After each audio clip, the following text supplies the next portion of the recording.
guys, welcome back to Strong Successful Male. So for today, I'm going to go over or debunk an article which is titled, Why OnlyFans and SEX Work Can Be So Empowering. And guys, this article, which will not surprise you at all, is written by a woman, an obvious crap for brains feminist woman, who's trying to sell the idea to an impressionable young audience, female audience, that OnlyFans and doing that type of stuff online is empowering. In fact, in her view, this is pretty much the greatest thing that's come out of the women's rights movement and civil rights movement and blah, blah, blah. And I'm here to pretty much counter, make fun of, and debunk this whole song and dance she's trying to sell. And it's interesting, guys, because I've been on YouTube for coming up on 6 years.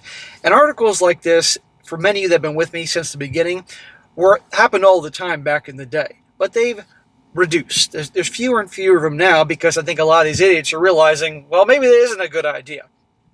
But every so often, someone like this, sticking to that narrative, trying to sell it, to screw everything up, tries to sell this idea. And it's the biggest bunch of crap ever. And so for all you parents out there that have teenage daughters or, they're coming up in the teenage years, you need to listen to this. This is out there. What happens, OnlyFans, young gals putting their parts online, and how much of a mess it can cause. And you need to make it clear to your kids, hey, this is unacceptable. This ain't going to happen in our house. I've raised you well. I've provided you with opportunities. You do this crap, don't come home. Because that's what I would do if I was a parent. But this is one contributing factor of the mess that we're in today.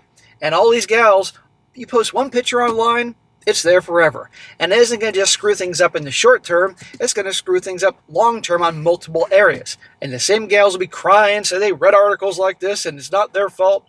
Too bad. But anyhow, I'm going to go through this, and this is just more feminist mumbo-jumbo, and I'll take my Sunday to roast. So she starts off and says here, with the advent of entrepreneurial online adult work on websites like OnlyFans, women like Sophie Rain, who reportedly earned $43 million in 1 year, have struck gold. Sophie Rain, a 20-year-old creator from Florida, confirmed she made around $43 million in 2024, launching her account following dismissal from a waitressing job. It says, to be clear, that kind of work comes with great risk and rare success. The average OnlyFans creator only earns about $100 to $1,000 with an average revenue of nearly $250 a month, while the top 1% creators capture over 60% of the platform's revenue. Other sources estimate that creators earn around $180 a month on average. So I'm going to stop. Okay, so let's just say for argument's sake, your average creator, $100, $180 a month. That's a very bad risk-reward scenario here. All you investors out there understand the concept of risk-reward. The greater the risk, potentially the greater reward. What kind of great reward is putting your parts online, and all it takes is one picture or video of you doing Lord knows what to get an average $180 a month? What's that, your fucking phone bill? For some of these people with that buy the big, most expensive recent phones and all the works, or maybe their electric bill, $180 a month to put your parts there, that's a bad return.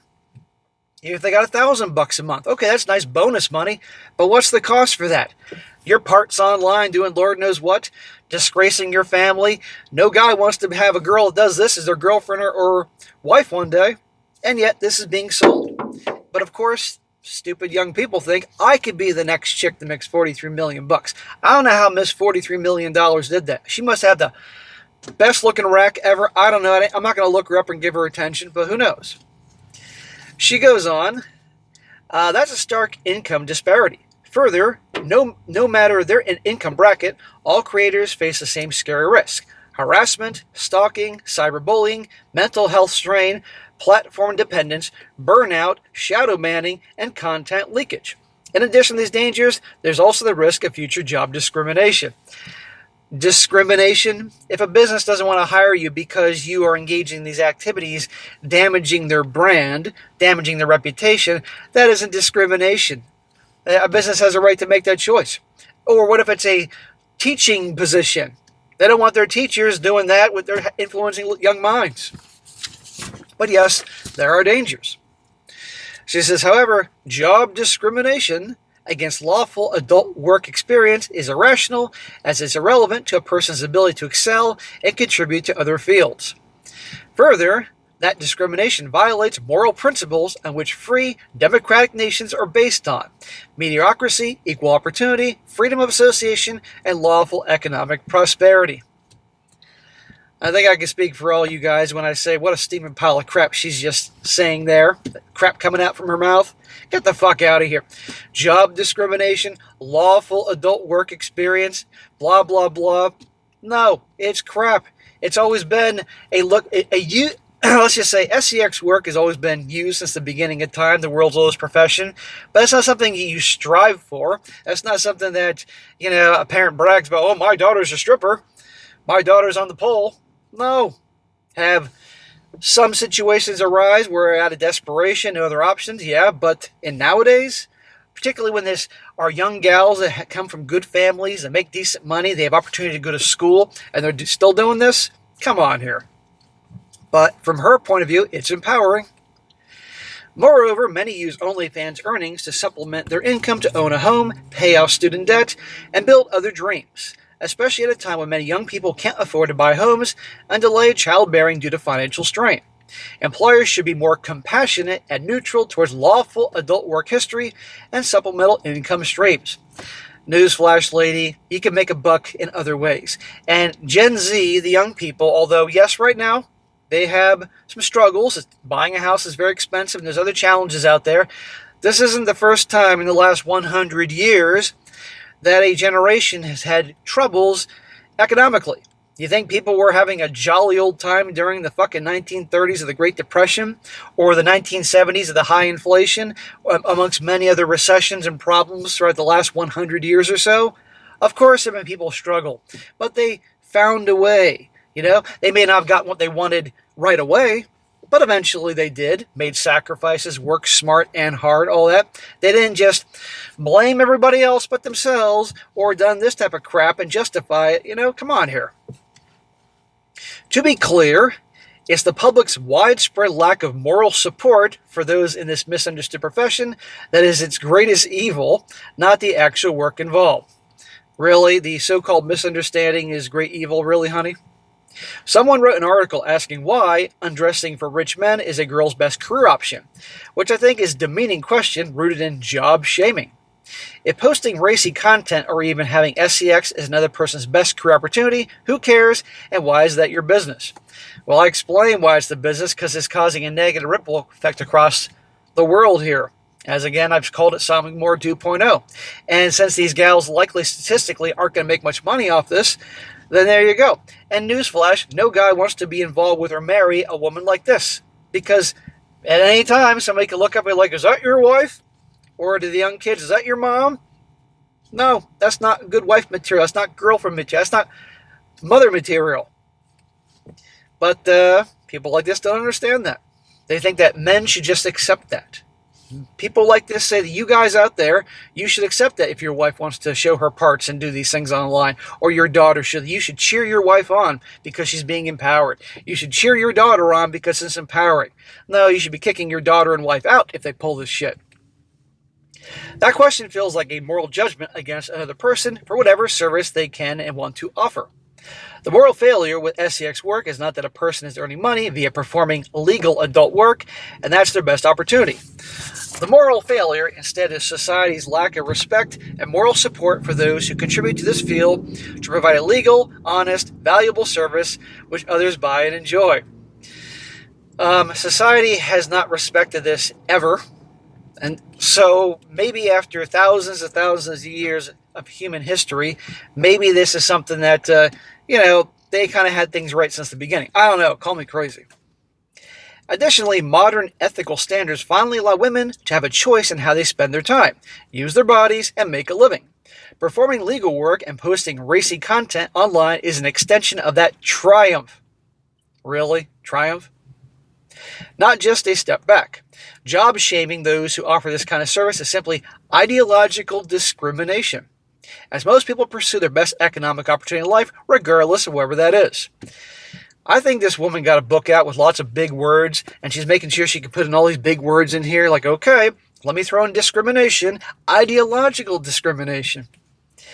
That makes Sophie, the chick who made $43 million in 2024, No different from the rest of us, just richer. Remember, Sophie can only do this kind of work because no man owns her, in contrast to much of history when women were property. Well, nobody should be somebody else's property. I agree there. And Sophie may have no man owning her, but no man out there is going to want to marry Sophie for love. Some guy will marry her to tap into her money, no doubt. But would you really want Sophie or any chick that does it online as your wife or your mother, your kids? No. Even now, there are still regimes where girls and women are considered property. Compare that with modern Western democracies where women can make millions of dollars simply for posting racing content online from their own homes. Yeah, and statistically, how many women that are on OnlyFans are actually making millions of dollars a year? How many women, percentage-wise, are even making $100,000 a year? I bet you that number is so fucking small you wouldn't believe. Probably, I don't know. Probably less than 3% for the 100,000 up, and probably for the millions of dollars, probably 0.001% or something like that. Probably even lower statistics. But like a lot of people, they may think, I'm special, I'll be different.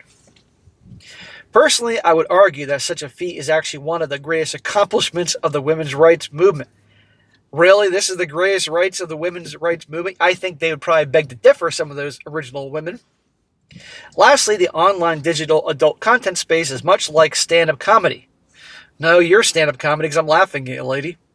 Very few people making a living, but when someone does, that deserves praise, not for the nature of the work itself, but for their success in an industry where most people don't even make a living, while Sophie made $43 million in 1 year. That is not the majority, not even close. The most empowering thing you can give a woman, or any person for that matter, is a choice. Here we go. About choice, that magic word that is used quite often. Well, if that choice is harming people, and we can really break down how a gal on OnlyFans can harm some people, that's a problem. Of course, when I write opinions like this about OnlyFans, people always ask me, what if that were your daughters? Would you be okay with her doing that kind of work? Okay, guys, listen to her predictable answer that if it were her daughters. She says, given all the risks involved, I would tell her not to do it at all unless she absolutely never wants to do anything else. We talk about all the hazards I laid out earlier in the article, which are many and in depth, and I tell her to wait a while. However, in the end, it's her choice. Let's go back to that averages of $180 a month, or maybe even $1,000 if she has something special about her magic pussy. And she would tell her, if that's what you want to do, it's your choice. Then guess what? Your daughter's going to be living at home with you because she's not going to be making enough money to pay the rent, let alone to eat. And that's what you'll say you can go ahead and do? No, that's being a bad mother. Particularly if this mother here provided a good life. And I'm not hearing anything about a father here. I think this is a single mom. Shocker. That's my speculation. I could be wrong. But if you're raising your daughters, in a healthy home, good family, money, they have opportunities, and they want to do OnlyFans, I'd be doing a lot more than saying, whatever you want, I support you after all the warnings. Hell no. What the hell's the matter with this chick? If she didn't end up pursuing that path, I would stand by her. I think the adult field can be a divine calling for certain people, and there is nothing wrong with that. Really? The adult field, a divine calling? Okay. There are people who love SEX and enjoy selling it as an experience to others and contributing to people's lives in that way. S-word arousal or gratification sold as a commodity is an honest, valuable service which should not be stigmatized, and I think it's cruel to do so. In your opinion. And from what I'm putting together, you're an feminist. I gotta speak in code here. That's crazy. It's cruel because people don't choose their passions, their talents, or what makes them feel good or want to get up in the morning. No one chooses what they love or don't love, what drives or excites them, or what that makes them want to live. None of us can choose those things. We just choose to experience them. Likewise, certain people simply love posting racing content or having SEX and want to sell that experience to others. Oh, for God's sake. So, if somebody enjoys or gets excitement from doing some very awful things to people, or creatures, if you will, then that's okay because that's just, what makes them excited or something like that. Is that the rationale here? No. Therefore, if my daughter were of legal age and wanted to have a serious conversation about the topic, and we talked about it in depth, and she still wanted to pursue it, I'd stand by her. Oh, for goodness sake. My daughter, like any person, doesn't belong to anyone, and simply having a choice about what you can do with your life is empowering by itself. Life is hard enough, and I'll stand by my daughter no matter what career choice she made. Okay, are you going to stand by your daughter when, guess what?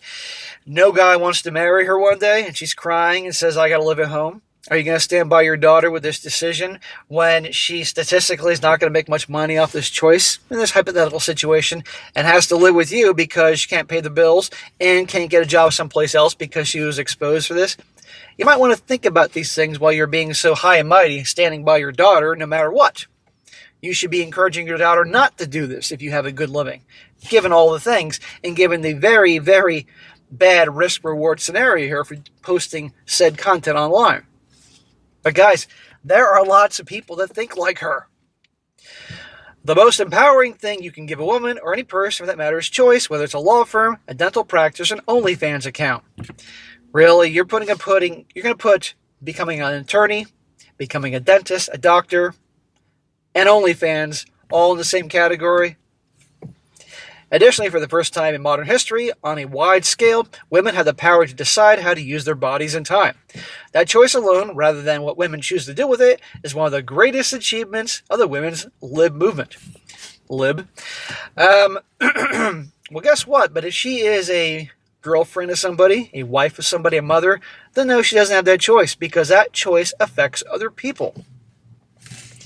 It means that a woman who chooses to sell sex or post-racy content is doing so on her terms, and not because a man, her family, or society has forced her to do that. Well, yes, sadly, there are parts of the world where a woman could be forced to do so, and that's horrible. But here in the West, yeah, she's not being forced to do that. While some may lament that this is her best career opportunity, it is a triumph that she gets to decide whether or not to do that at all, which is a choice still denied to millions of women around the world.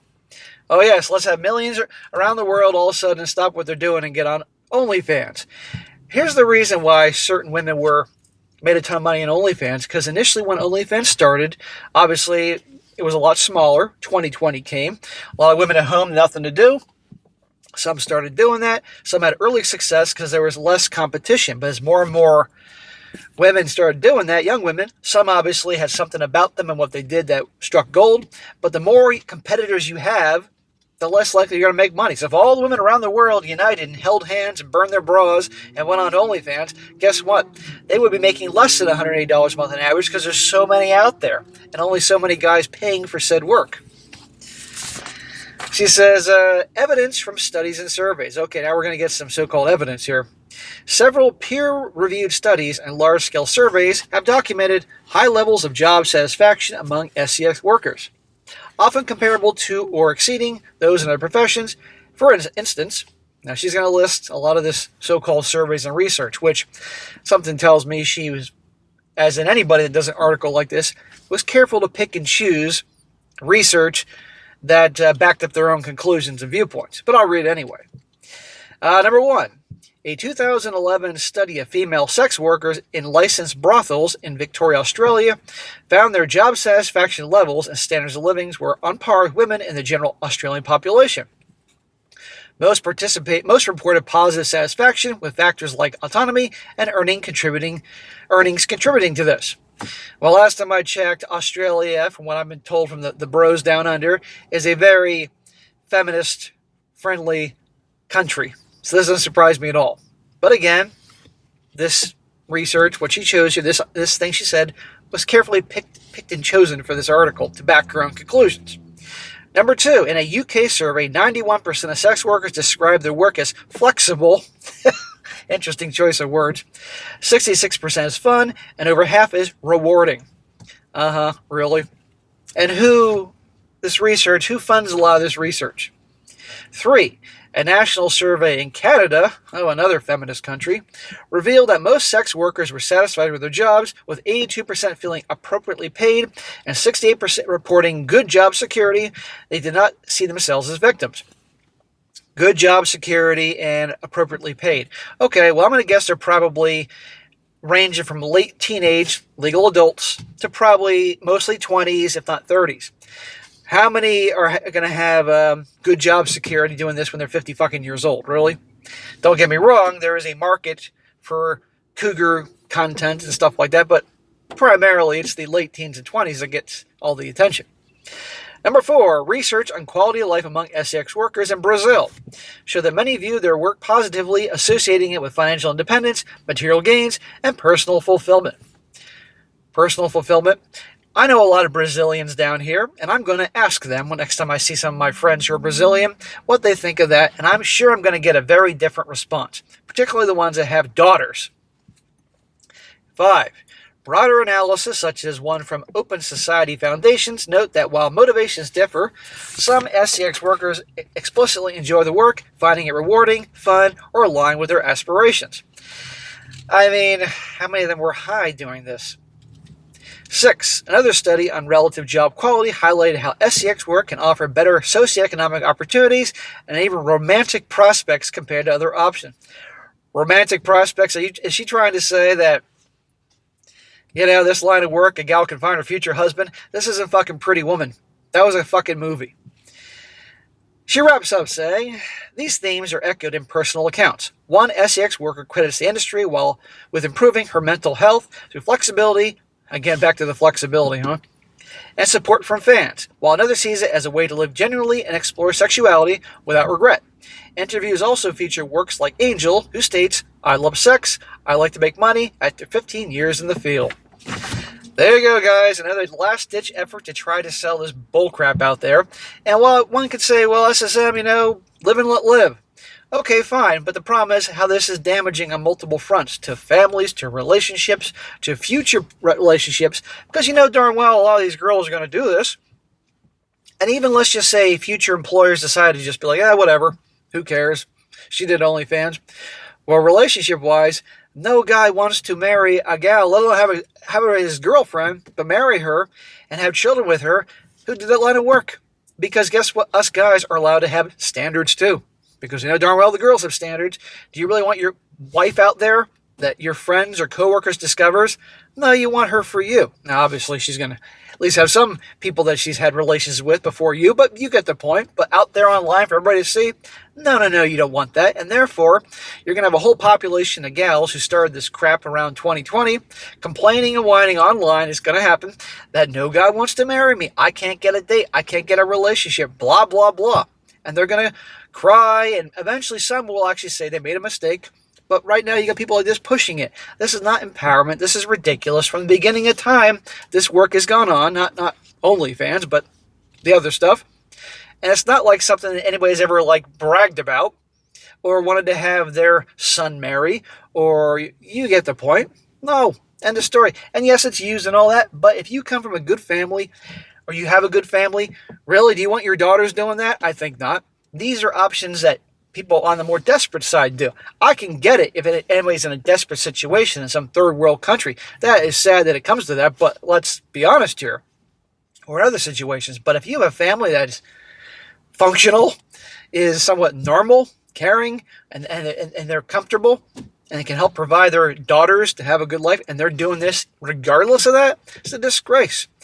Again, I'm not a parent. I have no idea what it's like to have to see your child born and hold the little baby girl in your arms and watch her grow up and play with her Barbies, and you love her to death, and this is based that she's your daughter, actually. And then find out that she does this crap and say, don't come home.